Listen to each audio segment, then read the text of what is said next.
Materials can be changed in a variety of ways. For instance, this door is changed by selecting the door and changing the materials in the options menu on the right-hand side. Once complete, you can look at the Furnishings or Materials tab to get a quick 3D look at the materials to see if you're pleased with them. To apply materials to other surfaces, like walls, floors, and ceilings, select a material from the libraries on the left, click on a thumbnail, and click on the surface to apply the material. You can click Copy from Options and apply that same material.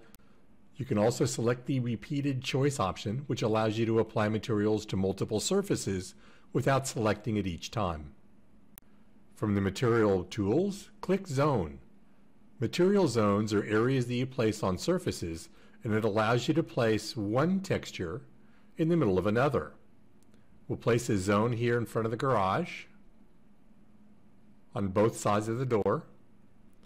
Now we'll select Brick and apply a brick pattern to the zones.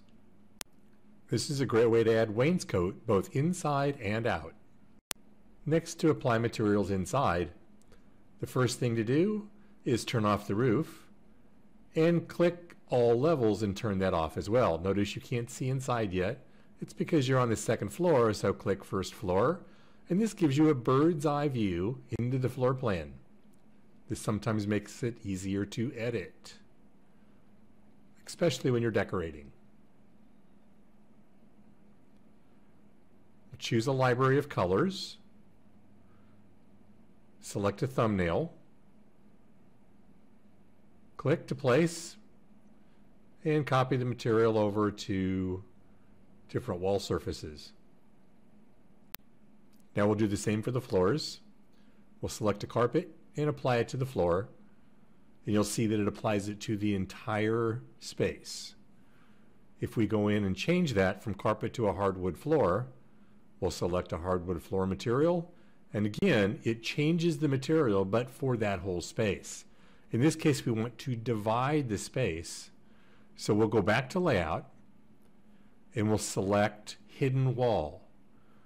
We'll draw a hidden wall across these two walls to divide the space.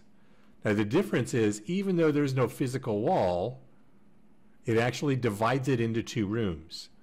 So now that is the kitchen and dining space.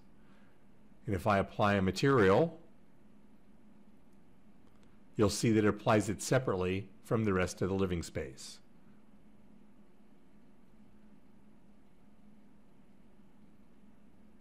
This is different than a zone because in this case we actually created two separate rooms even though there's no separating wall. Here we'll place a zone in front of the door. This doesn't create any kind of a room space, but it does allow us to insert a tile pattern and create a tile entryway.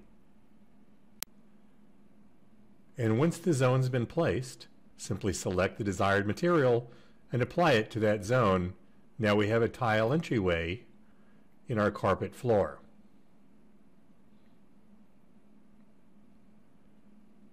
Now, even though we have a wide selection of materials available, you can customize the materials as well. Here we'll select the brick pattern that was placed on the zone on the front of the garage. We can change the angle of the material and change the scale or size of the material as well. Once it's customized, select it, click Copy or Duplicate, and then click to apply it over on the other side.